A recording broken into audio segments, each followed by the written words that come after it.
নাজাত, কোন পথে মুক্তি।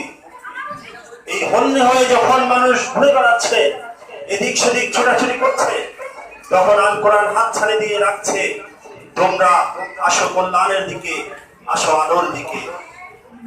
এরার আলো যদি ছড়িয়ে গোটা পৃথিবীকে আলোকিত করেছে আল্লাহ রাব্বুল আলামিন, সেই কোরআন আজও আল্লাহর এই কোরআন অবিকৃত অবস্থায় এবং কিয়ামত পর্যন্ত এটি থাকবে। এটি কোরআনের অন্যতম মুজিজা। আল্লাহ তাআলা স্পষ্ট বলেছেন, ইন্না নাহনু নাযালনা যিকরা ওয়া ইন্না লাহু লাহাফিজুন। আল্লাহ তাআলা এই কোরআন নাযিল করেছেন এবং এর সংরক্ষণের দায়িত্ব স্বয়ং রব্বুল আলামিন গ্রহণ করেছেন এই শিশুদের সিনার মধ্যে দিয়ে। সুতরাং আমরা এটাকে অনেক বেশি গুরুত্ব দেব। আমি মাঝে মাঝে অভিভাবকদেরকে বলি এবং আজকেও বলছি, আপনারা গর্ববোধ করবেন। আপনাদের যদি কোনো অর্জন থাকে, আপনাদের যদি কোনো গর্বের বিষয় থাকে, আপনাদের যদি কোনো কিছু নিয়ে আপনাদের কারো কাছে সন্তুষ্টি প্রকাশ করার কারণ থাকে, এটাই হবে যে আমার সন্তান কোরআন শিক্ষা গ্রহণ করেছে। আজকে এটি বড় বিষয় নয় যে আমার ছেলে অনেক বড় ডাক্তার হয়েছে, ইঞ্জিনিয়ার হয়েছে, বিদেশে কোন ইউনিভার্সিটি পড়াশোনা করছে। এটি একটি খবর মাত্র। এটা নিয়ে গর্ব অহংকার করার কারণ নেই। কারণ অনেক মা এবং বাবা সন্তানের পরিচয় দ্বিতীয় লজ্জাবোধ করেন, আছে কিনা নাই বলেন? এমন সন্তান আছে যে সন্তানের পরিচয় মা বাবা দেন না এবং বলেও দেন তুই আমার সন্তান না। নাম প্রকাশ না করে আমি বলতে চাই, একজন মা এই বছরও ছাত্র ভর্তি করেছেন আমার কাছে। এখানে তিনি দুঃখ করে একবার আমাকে এমন ভাবে বলেছেন, আমি তাকে পরে অনুরোধ করেছি, মা আপনি এইভাবে বললে এই সন্তান ধ্বংস হয়ে যাবে, এই ছেলের ভবিষ্যৎ পৃথিবীর কোন দোয়া, কোনো কিছুতে, কোনো প্রচেষ্টা রক্ষা করতে পারবে না। শুধু একটাই কারণ, সেটা এইরকম সন্তান আমাদের সমাজে আছে। কিন্তু আজকে গর্ব করার মতো বিষয় হচ্ছে যে আমাদের ছেলেরা কোরআন শিখছে, আমাদের মেয়েরা কোরআন শিখছে। সুতরাং এই কোরআনের আলো ছড়িয়ে দিতে হবে সমাজের সর্বস্তরে এবং ফ্যামিলির সকল সদস্যদেরকে এই কোরআন শিক্ষা নিশ্চিত করতে হবে। যারা বয়স্ক হয়ে গেছে, কোরআন শিক্ষার সুযোগ পায় না, বয়সের কারণে, ব্যস্ততার কারণে, দারুল আজহার আপনাদের জন্য সেই সুযোগ অবাধিত করে দিয়েছে। বয়স্ক পুরুষদের জন্য, বয়স্ক নারী মহিলাদের জন্য কোরআনের শিক্ষা আছে।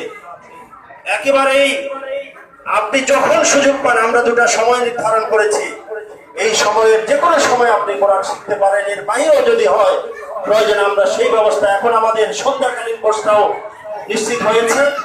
সন্ধ্যার পরে যারা দিনে সুযোগ পান না, এটা চালু হয়েছে আলহামদুলিল্লাহ। কয়েকজন আগে আসছিলেন, আমরা সময় দিতে পারিনি।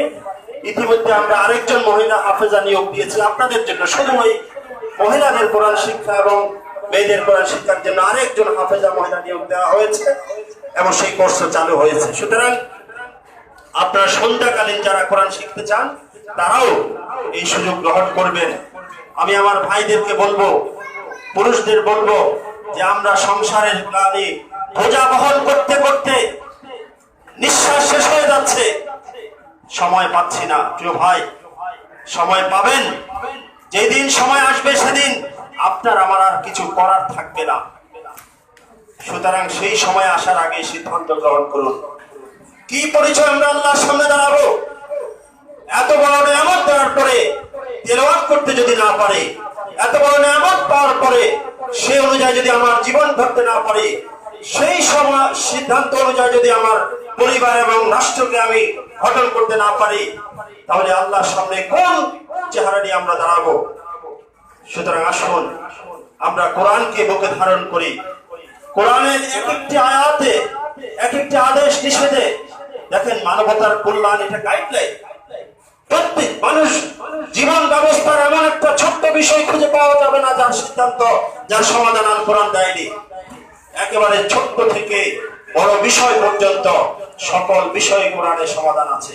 সুতরাং আসুন আমরা কোরআনের কাছাকাছি আসি, কোরআন অনুযায়ী আমরা আমাদের জীবন গঠন করার চেষ্টা করি। আরেকটি কথা বলে আমি শেষ করব, আপনারা যাদের সন্তানরা কোরআনের সবক দিচ্ছে, আপনাদের কষ্ট হয়, আমি দেখি আপনারা সকালে সন্ধ্যায় অনেক কষ্ট করে, আমাদের প্রায় 120-130 জন ছাত্র ফজরের পরে এই ছোট্ট ছোট্ট বাচ্চাদের নিয়ে অভিভাবকরা আসেন, সন্ধ্যায় আসেন, আবার দুপুরও একটা গ্রুপ। এই কষ্টগুলো দীর্ঘদিন করতে হবে না। এই কষ্টটা আপনার, এটাকে কষ্ট মনে করবেন না, এটা আনন্দের সাথে করবেন এবং এটাই কন্টিনিউ করেন। এটাই আপনার জন্য কল্যাণ বয়ে আনবে। এরাই আপনার নাজাতের উছিলা হবে। সন্তানের কোরআন তেলাওয়াত করে একটি দোয়া যদি আল্লাহর সামনে করেন, আল্লাহ তাআলা নিজে শিখিয়ে দিয়েছেন, রব্বির হামহুমা কামা রাব্বায়ানি সগীরা। কোন বিচারক যদি একজনকে বলে যে তুমি এই পদ্ধতিতে ফাইলটা সাবমিট করো, নিশ্চয় সেই ফাইল পাস করার জন্য, সেই বিচারের রায় তার পক্ষে দেওয়ার জন্য আল্লাহ তাআলা সন্তানকে শিখিয়ে দিয়েছেন, তোমার মা বাবার জন্য এই দোয়া করো। আপনি যদি আপনার সন্তানকে সেটা না শেখান, দায়ী কে হবে? সন্তান, দায়ী হব আমরা। সুতরাং আসুন আমরা আমাদের এই সিদ্ধান্তের জন্য কিছু কষ্ট স্বীকার করে হলেও এবং তাদেরকে কোরআনের এই শিক্ষার মধ্যে রেখে আমরা আনন্দ বোধ করব। আমরা আল্লাহর শুকরিয়া আদায় করবো, আল্লাহ যে আমাদের জন্য সুযোগ দিয়েছেন, এবং আমরা এটা অবারিত করব। আমরা অন্যদের মধ্যে ছড়িয়ে দিব। আমরা এটা নিয়ে ব্যাপক আলোচনা করব।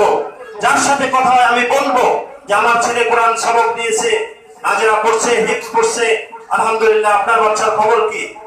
অন্যদেরকে উদ্বুদ্ধ করব, সহযোগিতা করব। আল্লাহ রাব্বুল আলামিন আমাদের সকলকে কোরআনের নির্দেশনা অনুযায়ী জীবন গঠন করার তৌফিক দান করুন, এবং আমাদের সন্তানদেরকে আজকে যারা সবক দিতে যাচ্ছে, আল্লাহ তাআলা তাদেরকে পরিপূর্ণ কোরআনের হাফেজ হিসাবে কবুল করুন এবং তাদেরকে কোরআনের পূর্ণ জ্ঞান আল্লাহ তাআলা দান করুন। ওয়া আখিরু দাওয়ানা আলহামদুলিল্লাহি রাব্বিল আলামিন।